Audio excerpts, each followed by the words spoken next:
Hey guys, it's Lance at Max Sound Solutions, and today I'm here with my buddy Joe DeGiorgi at his place, Headline Studios, and we're here to test out the Atom Audio D3V desktop studio monitors. So we've got them all rigged up to Joe's system here. We've been A/B'ing them between his test ones designed by Ted Jensen, the famous mastering engineer from Sterling Sound. And they've been modified and integrated with rhythmic audio dual 12 subs per side. So it's a whole custom-made monitoring system that I have here. So it sounds great in this room, and we just plugged these in for the first time. I'd never heard them before. Joe'd never heard them before, but Joe was the one who first turned me on to the Atom Audio H200 headphones, and we were both surprised at how close the headphones sounded to these monitors. They're very, very similar. They sound great. Yeah, these D3Vs and the Atom H200s, they're almost indistinguishable, which my friend out west was telling me, who has the larger Atom speakers, that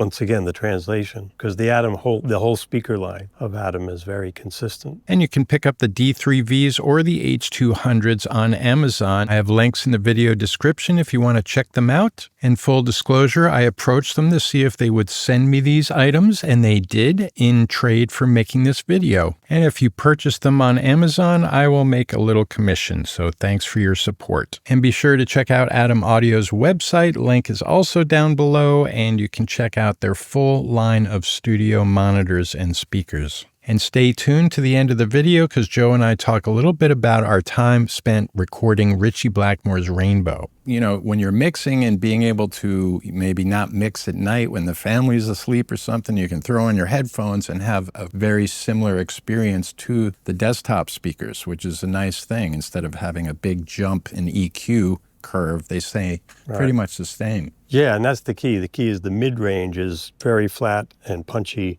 The bigger the speaker, the more bass. They tend to get a little brighter, but it's mainly the bass that changes when you move up the line. Because I think they use the ribbons on the big ones, too. The big ones, too, yeah. When I was mixing the TV series in the city, they had the bigger Atom Audio speakers, and I really liked them. For comparison's sake, in the test ones, those are Morel soft dome tweeters, which are similarly the kind of things you'll see in ATC or PMC speakers. JBL. Well, the midline JBLs, but the high stuff, everybody went to titanium, which is a little bright. I mean, there's so many different materials, but that's the classic material, and they're still making them. The Morel tweeters are still being made. So that was the interesting thing. How does the high end compare from the ribbon to the soft dome tweeter? Because it's going to be closer than to a titanium or a beryllium or all these fancy things they make. And so we just hooked these up digitally to his Mac Studio, and then, you know, we're not able to do quick switches between the speakers, but we got it going pretty quickly. We got to change the playback engine. We didn't want to pull his rack apart to wire these things in. What do you got? Well, what we have up is, this is an album I worked on back in 2010, and I have stem mixes, and I did a quick remaster off the stems. So we're using this as our basis. The one thing to know about the Atom speakers is that they have their own internal converter, and then they're at 48K max. So just to be clear on the inputs, the TRS analog inputs are 24-bit A to D. And the USB-C connection, if you're running it off of your Mac or computer, is 16-bit A to D, both output at 48K. So I'm going to play the section with the most powerful drums just for the heck of it. So this is the D3V.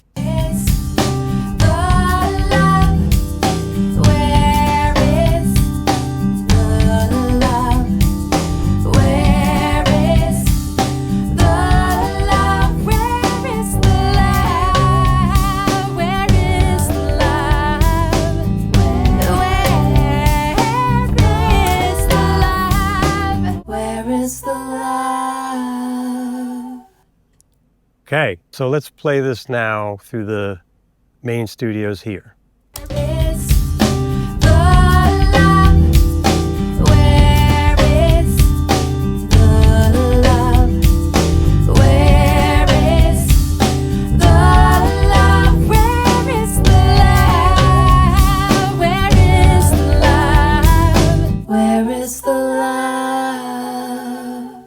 Pretty close. Pretty close. You know, I mean, obviously bigger. Bigger, more detail, but, you know, it's amazing how similar they are, really. Yeah.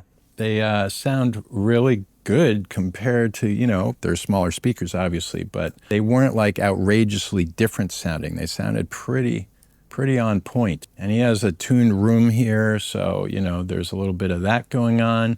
And these are just straight up, no tuning on them. And we went with the non-desk mode. They're just sitting on stands right now. And just for the quick setup, very impressed with the sound. I'm going to be happy to set those up in my studio for a secondary set of speakers. So if I'm mastering here, everything's in this position. If I'm tracking or mixing, sometimes this whole thing slides up.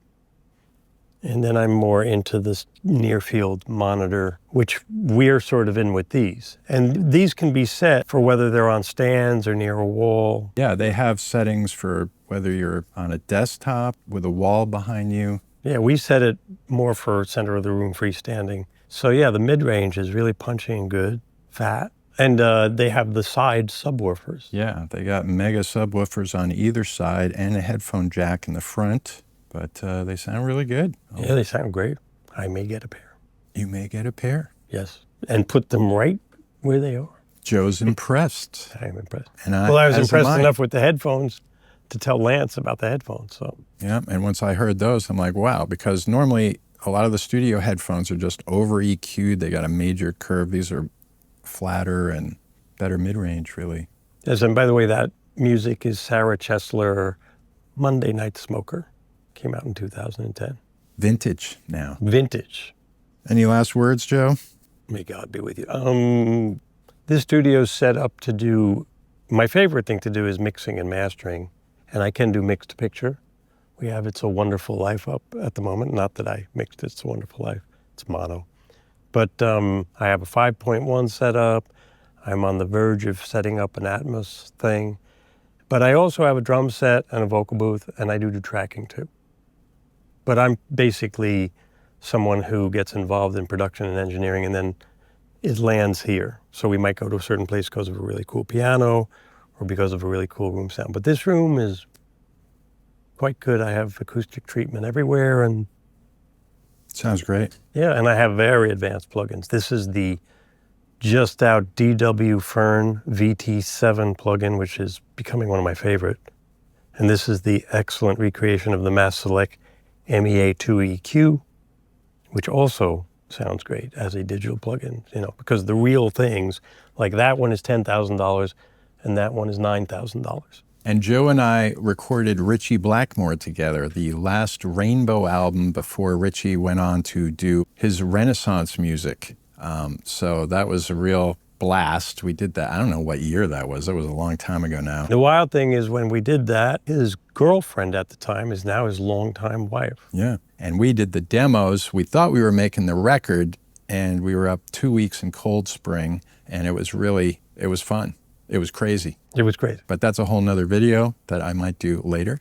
Well, I'll tell one story. Back then, we didn't have cameras like this, so I had a Nikon camera, but it was not cool to take pictures of the main client. So I'm taking pictures of everyone else, and I was lying on the floor taking pictures of the drummer, and the drummer's like glowering at me. So Ritchie snuck up behind me and started swinging his guitar in front of my camera lens.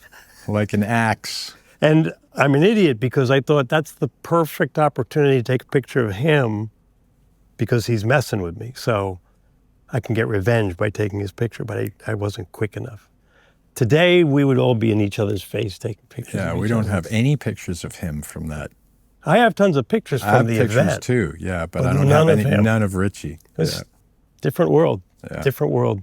Thank you, Lance, for having me as a guest on your wonderful thank you for having me in your studio. Headline Studios, folks. Great place to do some mixing, mastering, whatever you need. And thanks to Adam Audio for sending out these speakers for us to test out. And I'll be taking them home, setting them up in my studio at my house. So thanks, Joe. Good stuff. And you can check out my new website, MacSoundSolutions.com. I have my instructional PDFs on there, my YouTube video links, recommended gear, and you can book a one-on-one video chat with yours truly. So thanks for watching. Please subscribe to my channel, and I'll see you on the next Mac Sound Solutions video.